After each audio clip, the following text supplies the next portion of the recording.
1장입니다. 요한복음 1장 우리 14절 한 절만 보도록 하겠습니다.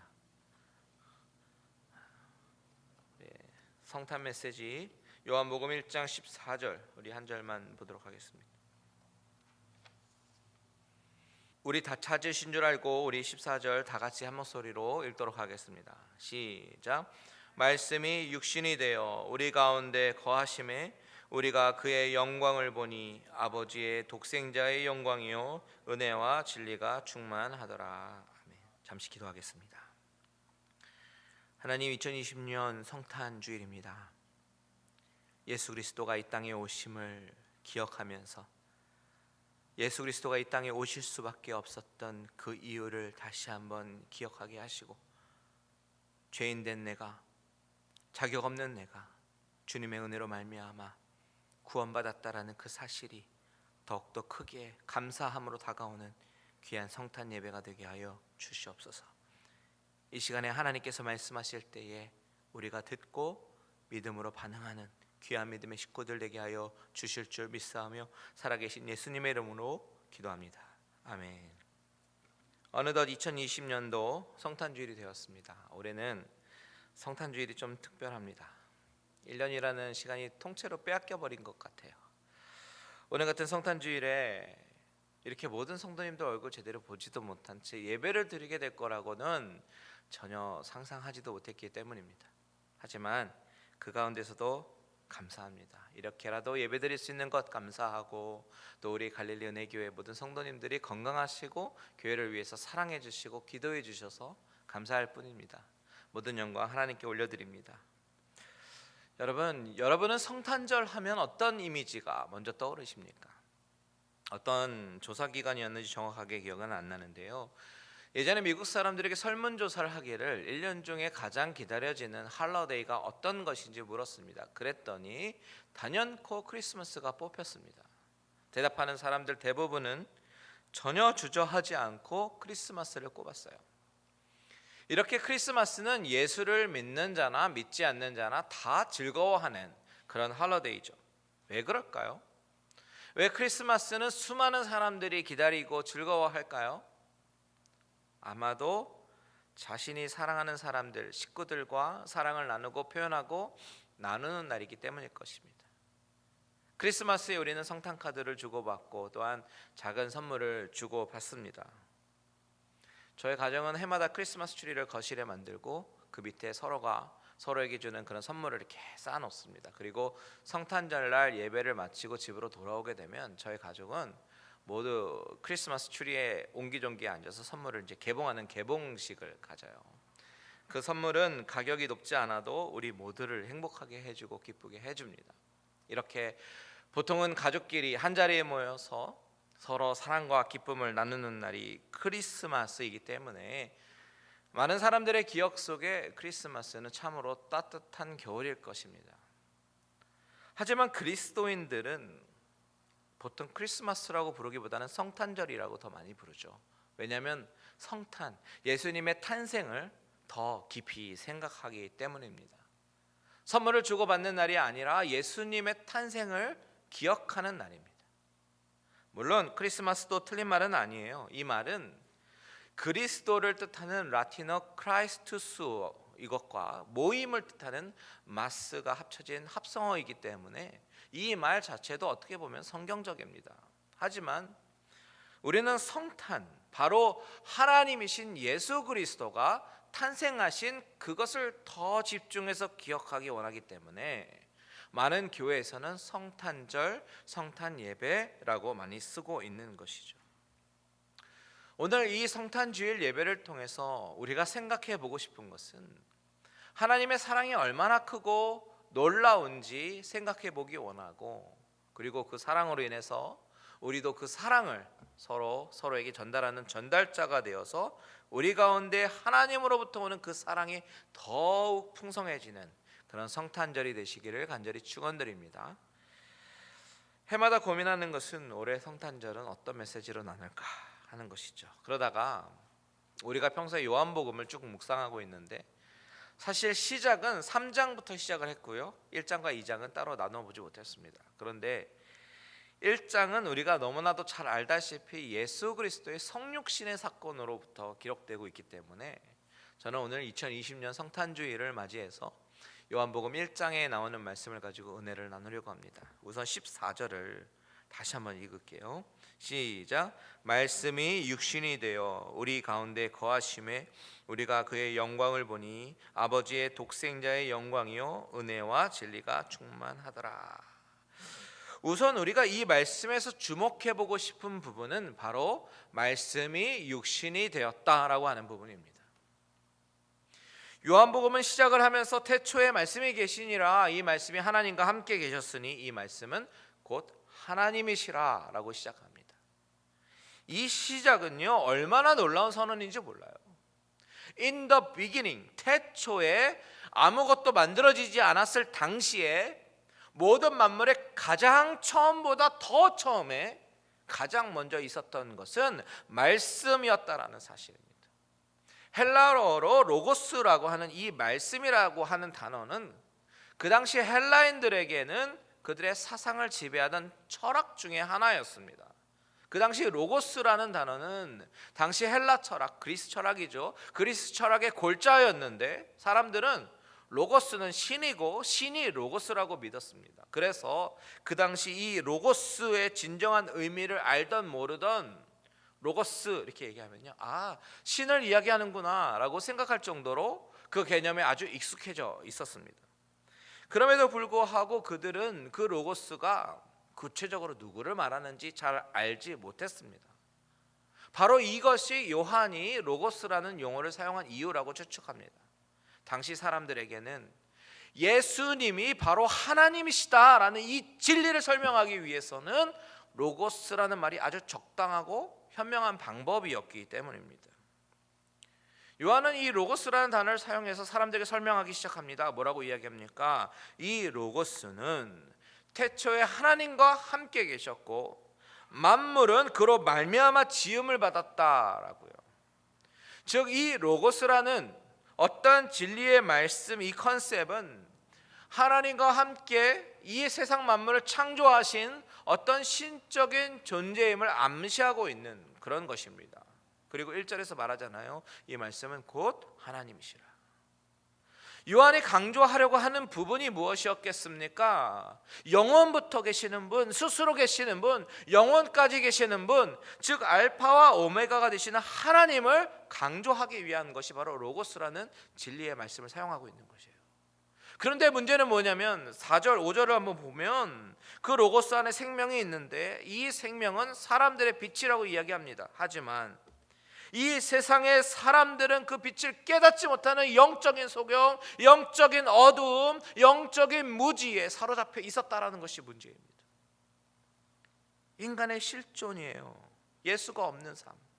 예수가 없는 삶은 어두움의 세상이고 어두움의 삶이었다라는 것을 요한복음 가장 중요한 전제로 가장 앞에 서론으로 쓰고 있는 것입니다.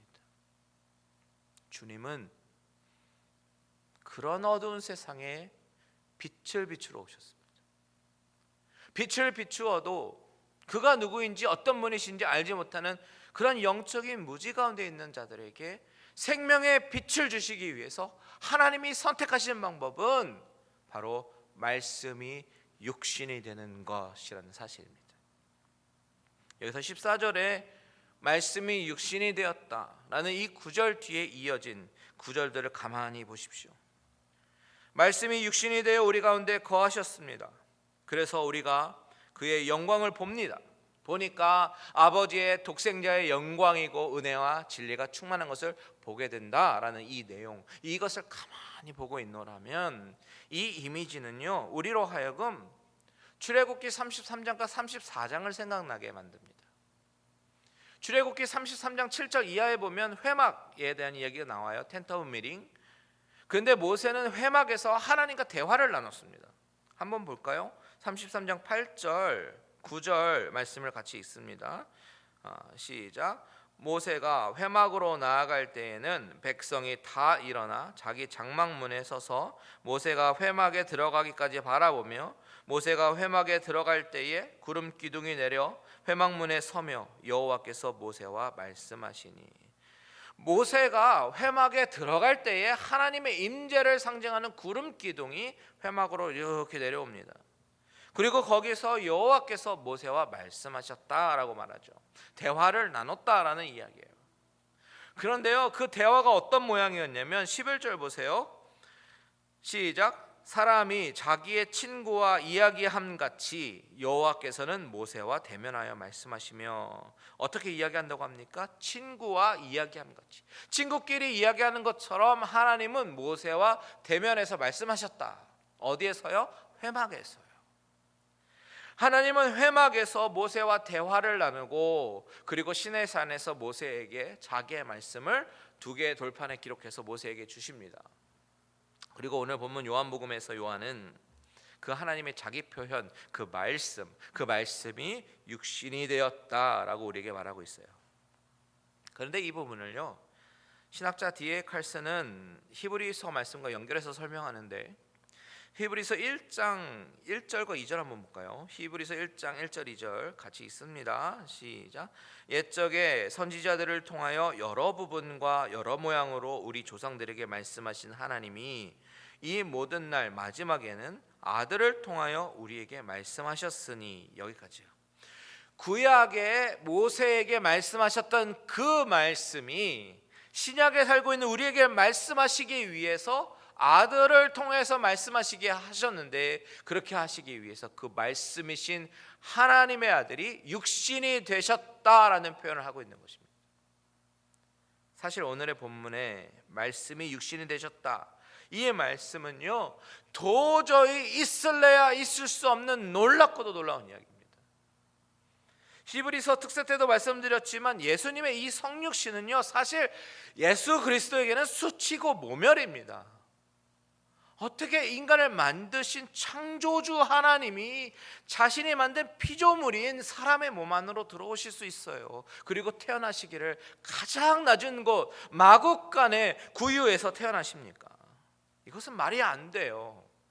어떻게 만왕의 왕이신 분께서 왕이 천한 곳에서 태어나셔요? 상상해 보세요. 우리가 생각하는 왕은 궁궐에서 최고 좋은 시설에서 최고 좋은 의료 시설과 닥터들의 도움을 받으면서 태어나게 될 것입니다. 그런데 왕이 사람도 아닌 동물의 집에서 한 초라한 헛간 한쪽 구석에서 말들이 먹는 구유의 건초 사이에 태어나셔서 누이셨다고 생각해 보십시오. 이거는 왕으로서 있을 수 없는 수치고 모욕감을 느끼기에 충분한 것이죠. 그런데 주님은 그렇게 오셨다라는 것입니다. 왜요? 낮고 천한 곳에 오셔서 낮고 천한 우리를 만나 주셔서 우리에게 진리를 선포하시고 생명 주시기 위해서, 그렇게 하기 위해서 그가 선택한 방법은 말씀이 육신이 되는 것, 그리고 그분이 십자가에서 피를 흘리며 돌아가시는 것입니다. 여러분, 성탄절에서 이것을 절대로 잊어버리면 안 됩니다. 이 사실을 잊어버리고 우리가 캐롤과 산타와 선물로 변질이 되어버리면 예수님의 이 엄청난 성육신의 선물은 수치와 모멸로 끝이 나게 될 것입니다. 하지만 여러분, 오늘 성경을 잘 보십시오. 분명히 말씀이 육신이 되는 것은 모멸이요 모욕이며 수치인데, 분명히 오늘 본문에는 영광이라고 표현합니다. 14절 다시 한번 읽겠습니다. 시작. 말씀이 육신이 되어 우리 가운데 거하심에 우리가 그의 영광을 보니 아버지의 독생자의 영광이요 은혜와 진리가 충만하더라. 하나님이신 그리스도가 육신이 되어서 우리 가운데 거하게 되셨는데, 그때 우리가 보게 되는 것은 그의 영광을 보게 되는 것입니다. 그 영광은 독생자의 영광이다 라고 말합니다. 여러분, 우리 인간은 이전에는 보지 못하는 자들입니다. 소경이 된 우리의 모습 가운데 말씀이 육신이 되셔서 오시니까 우리가 보게 되기 시작합니다. 비로소 그 가운데 우리가 보는 것은 바로 영광이라는 거예요. 이 부분을 좀 더 쉽게 설명해 드리면, 주님이 이 땅에 태어나셨을 때에 그것이 하나님이 성육신에서 이 땅에 오신 것이건 아니면 보통 아기가 태어난 것이건 이 세상은 몰랐습니다. 그저 마구간에서 가난하게 태어난 아기라고 생각했습니다. 예수님이 자랐습니다. 많은 사람들이 예수님을 따르게 되었습니다. 같이 대화도 합니다. 그래도 대다수의 사람들은 그가 누구인지 몰랐습니다. 예수님을 만져보기도 하고 같이 식사를 하기도 하고 많은 대화를 나눕니다. 그래도 모릅니다. 그가 누구인지 정확하게 알지 못해요. 왜 그렇습니까? 영적인 소경이니까요. 이 표현이 10절의 말씀이에요. 요한복음 1장 10절.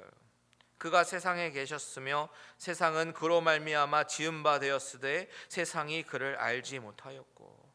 몰랐습니다. 아니, 알 수가 없습니다. 그런데 12절에 반전이 생기죠. 같이 있습니다. 시작. 영접하는 자 곧 그 이름을 믿는 자들에게는 하나님의 자녀가 되는 권세를 주셨으니. 하나님의 자녀가 된 자들, 택함을 받고 영안이 열려지는 자, 아무것도 볼 수 없었던 자들이 하나님의 은혜로 말미암아 눈이 떠지는 자들은 단순히 인간 예수가 아니라 하나님의 아들이신 그리스도라는 사실을 알게 됐고 보게 되었다라는 사실입니다. 그동안 같이 지내면서 그동안 알고 지냈던 분이 어느 날 비로소 하나님의 아들이구나, 이거를 알게 되고 보게 되었다는 말이에요. 아무리 내 주위의 환경이 기독교적 환경으로 자랐어도 소용이 없습니다. 크리스찬 스쿨 다녀도, 교회를 아무리 다녀도 내가 은혜로 영안이 열려서 예수가 그리스도이심을 보지 못하면 소용없습니다. 그저 그렇게 오히려 기독교에 대해서 반감을 가지고 살다가 어느 날 갑자기 영안이 열리기 시작하고 예수가 나의 그리스도시며 구주가 되심이 가슴 사무치게 다가옵니다. 이전에 보이지 않았던 것들이 보이기 시작합니다. 성경에서 은혜가 어떤 건지 발견하게 됩니다. 내가 얼마나 큰 죄인인지 알게 됩니다. 왜 이제 깨닫게 되었는지 내가 한심합니다. 모든 세상이 달라 보입니다. 바로 이것이 영적인 소경이 눈이 떠지는 사건, 바로 거듭남의 사건이에요. 이것은 전적인 하나님의 주권과 은혜 가운데 일어나는 것입니다. 그래서 14절의 말씀은 그 로고스이신 그리스도가 육신이 된 사건은 우리 가운데 거하시기 위해서, 그리고 그 거하심으로 말미암아 우리의 눈이 떠지게 되고 우리의 눈이 떠져서 보니까 그분이 바로 아버지의 독생자라는 사실, 그 영광이 얼마나 찬란한 영광인지 알게 되는 사건이라는 거예요. 이 모든 것이 바로 말씀이 육신이 되는 사건으로부터 시작이 되는 것입니다. 우리가 매년 기념하고 있는 이 성탄주일, 성탄 예배는 여러분 그냥 단순한 절기가 아닙니다. 이 엄청난 사건을 다시 한번 상기하고 기억하는 자리인 것이에요. 14절 다시 한번 보십시오. 같이 있습니다. 말씀이 육신이 되어 우리 가운데 거하심에 우리가 그의 영광을 보니 아버지의 독생자의 영광이요 은혜가 진리가 충만하더라. 하나님이 성육신 하셨어요. 그리고 우리 가운데 거하십니다. 그리고 그것으로 말미암아 소경되었던 자들이 영광을 보게 됩니다. 그런데 그 영광을 보니까 뭐가 충만하다고 얘기합니까? 은혜와 진리가 충만하더라 라고 얘기합니다.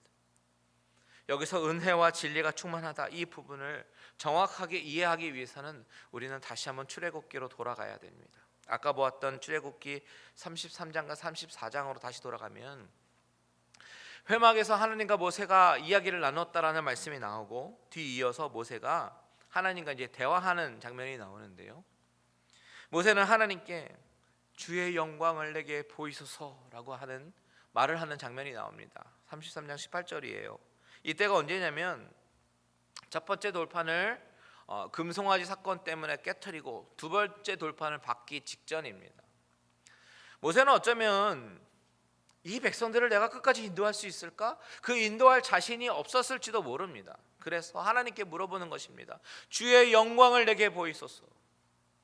여기서 주의 영광을 보여달라고 한다는 것은 하나님의 형상을 보여달라는 말이에요. 그래서 하나님께서 이렇게 말씀하시죠. 33장 20절에 내가 내 얼굴을 보지 못하리니 나를 보고 살 자가 없음이니라. 하나님은 모세에게 너가 내 얼굴을 보면 죽게 될 것이기 때문에 너는 나를 볼 수가 없을 것이야 라고 말을 하면서 19절에 내가 내 모든 선한 것을 내 앞으로 지나가게 하리라 라고 약속하십니다. 자, 보십시오. 모세가 영광을 보여주세요.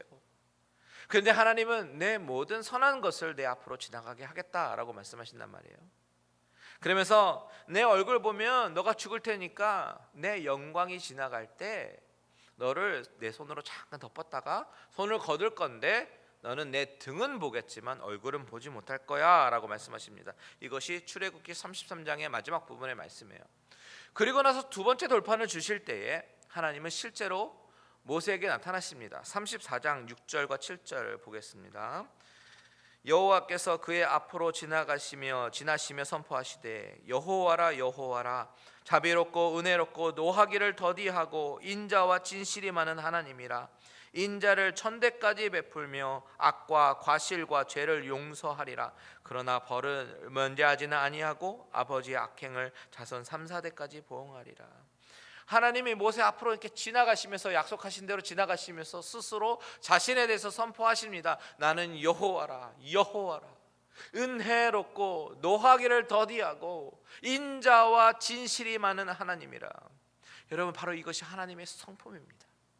여기서 인자와 진실이라고 하는 것, 이것은 오늘 본문 요한복음의 인자와 진실이 많으신 그 하나님의 성품, 그 영광, 은혜와 진리와 같은 말이에요. 다시 말하면 하나님이 모세 앞으로 지나면서 자신에 대해서 선포하십니다. 자비롭고 은혜롭고 인자와 진실이 많으신 그 하나님의 성품, 영광, 이것이 오늘 본문 요한복음에 나오는 성육신에 되어질 때 그 말씀 가운데 보여지는 그 영광, 은혜와 진리가 충만하더라, 이거 같은 말씀이라는 말씀입니다. 그렇다면 여러분, 오늘 저와 여러분에게 이것이 의미하는 바가 무엇일까요? 16절, 우리 본문 16절, 요한복음 1장 16절 다 같이 읽겠습니다. 시작. 우리가 다 그의 충만한 데서 받으니 은혜 위에 은혜로라. 우리의 영적인 소경이 그리스도의 성육신 사건으로 말미암아 눈이 떠지고 그것 때문에 보게 되는 하나님의 영광은 충만한 하나님의 성품인 은혜와 진리가 충만케 되는 것을 보게 되는데, 그 충만함을 바라보는 것, 누리는 것, 이것이 은혜 위에 은혜다라고 얘기하는 거예요. 이것을 메시지 성경은 어떻게 번역했냐면요, gift after gift after gift, 이렇게 번역해요. gift after gift after gift, 넘치는 은혜를 받고 또 받고 또 받고. 여러분, 이것이 신앙의 본질인 줄 믿으시기 바랍니다. 은혜 가운데 거하는 것, 넘치는 은혜를 또 받고 그 위에 또 받고 또 받으면서 살아가는 것 말입니다. 얼마나 익사이팅한 얘기예요. 하나님이 먼저 찾아오셨습니다. 우리 가운데 거하시기 위해서 육신을 입고 오셨습니다. 그 은혜를 알게 되는 자들은 영안이 열리고 내가 얼마나 은혜를 받은 존재인지, 하나님이 나를 얼마나 사랑하시면 그렇게까지 하는지 알게 되고요, 그 은혜로 하나님의 영광을 보게 됩니다. 은혜와 진리가 충만한 것을 보게 됩니다. 바로 이것이 성탄절의 의미입니다. 단순히 동화처럼 빈방 없어요 찾던 두 사람의 이야기가 아니에요. 하나님의 그 독생자의 영광이, 충만함이, 말씀이 육신으로 되는 이 사건으로 인해서 드러나는 그런 이야기입니다. 우리는 이 은혜를 기억해야 되는 것입니다. 오늘 이 성탄주일에 우리는 무엇을 기억해야 하는가? 말구유에 누이신 아기 예수는 나에게 어떤 의미인가? 이것을 기억하는 것은 너무나도 중요한 일입니다. 여러분, 메인은 선물과 카드가 아닙니다. 바로 하나님의 사랑입니다. 여러분은 정말 영광을 보는 사람입니까? 그리스도의 성품 가운데 은혜와 진리가 충만한 것이 보이십니까? 만약 그렇다면 그 은혜를 더욱 붙잡고 누리면서 살아가시기를 축복합니다. 만약 우리 가운데 거하러 오신 분의 영광을 보지 못했다면, 본 적이 없다면 은혜와 진리가 충만한 그리스도를 보게 해 주시기를 기도해 보십시오. 내 눈을 열어달라고, 믿음의 눈을 열어서 볼 수 있게 해달라고, 믿음을 달라고 기도해 보십시오. 은혜와 진리가 충만하신 하나님, 인자와 진리가 충만하신 그분께서 그렇게 사모하고 간구하는 자에게 눈을 열어주시기를 간절히 축복합니다. 올해 2020년 성탄 예배는 난생 코로나 때문에 예전처럼 같이 모여서 기쁨 나누지는 못할지라도 각각 그 자리에서 늘 하나님의 사랑과 은혜를 누리며 사시는 귀한 믿음의 식구들이 되시기를 주님의 이름으로 축원드립니다. 다 같이 찬양하고 기도하겠습니다. 내 눈 주의 영광을 보내.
주의 영광 이곳에 가득해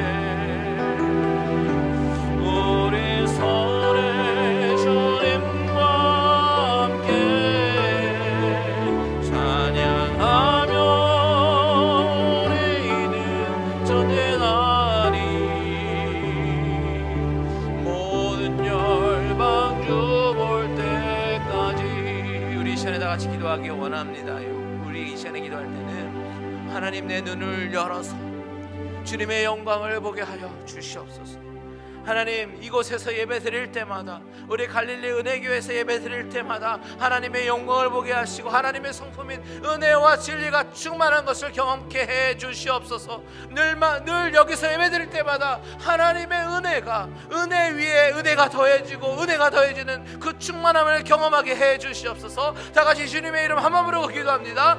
주여 하나님 아버지, 이 시간에 아버지 우리의 영안을 열어주시옵소서. 아버지 아직 눈이 띄어지지 못한 사람이 있다면 아버지 하나님께서 지금 찾아가 주시고 눈을 열어주시고 아버지 하나님의 영광을 보게 하여 주시옵소서. 예수 그리스도가 이 땅에 오신 그 사건으로 말미암아 아버지 우리 안에 거심으로 말미암아 우리의 소경된 눈이 띄어지게 하시고 아버지 하나님의 그 은혜와 진리가 충만한 그 영광을 보며 아버지 다시 한번 아버지 하나님의 임재를 경험하며 나가는 우리들을 될 수 있도록 주님 인도하여 주시옵소서. 아버지 하나님 코로나 때문에 우리가 모여서 예배드리지 못하더라도 아버지 각각 예배 가운데 아버지 하나님 처소 가운데 각각 가정 가운데 하나님의 영광이 임하여 해주시고 우리 심령 가운데 우리의 아버지 하나님 주님의 성전의 우리 심령 가운데 아버지 하나님 늘 충만한 은혜가 더해지고 더해지는 아버지 하나님 그런 은혜가 우리에게 임하게 하여 주시옵소서. 아버지 하나님 영광 받아주시고 아버지 하나님 우리와 함께 하여 주실 줄 믿습니다. 이 어려운 시대에 아버지 하나님 우리와 함께 하여 주시옵소서. 하나님 그렇습니다. 은혜 아니면 살아갈 수 없는 우리들 가운데 아버지 예수 그리스도가 이 땅에 성육신으로 오신 이 사건으로 말미암아 우리의 눈이 떠지게 되었음을 감사를 드립니다. 아버지 하나님 우리가 영의 눈이 떠져서 아버지 하나님 하나님의 아들 예수 그리스도가 나의 삶의 구주가 되심을 다시 한번 입술로 고백하고 감사하며 감격하는 우리들의 모습 되게 하시고 늘 아버지 이 감격과 감격이 아버지 하나님 그 은혜와 진리가 충만한 하나님의 영광이 아버지 날마다 우리 삶 속에서 경험되어지고 은혜가 더해지는 아버지 그 그 은혜가 날마다 날마다 우리 삶 가운데 넘쳐지게 하여 주시옵소서.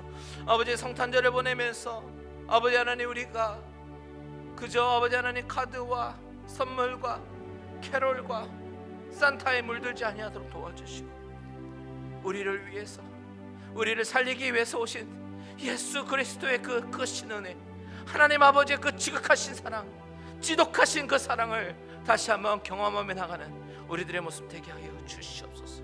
하나님 감사합니다. 생명 주셔서 감사하고, 하나님께서 주신 생명, 하나님을 위해서 더욱더 사는 우리들의 모습 되게 하여 주시옵소서. 이제는 우리 주 예수 그리스도의 은혜와 하나님 아버지의 지극하신 사랑하심과 성령님의 감화감동 위로 교통 충만케 하신 은혜가 성탄절의 의미를 다시 한번 깊이 새기며, 나를 위해서 성육신하신 예수 그리스도를 바라보며 은혜를 간구하며 영광을 보기 원하고 다짐하는 모든 심령들과 가정들과 하시는 모든 일들 위에 이제로부터 영원토록 함께 계실지어다. 아멘.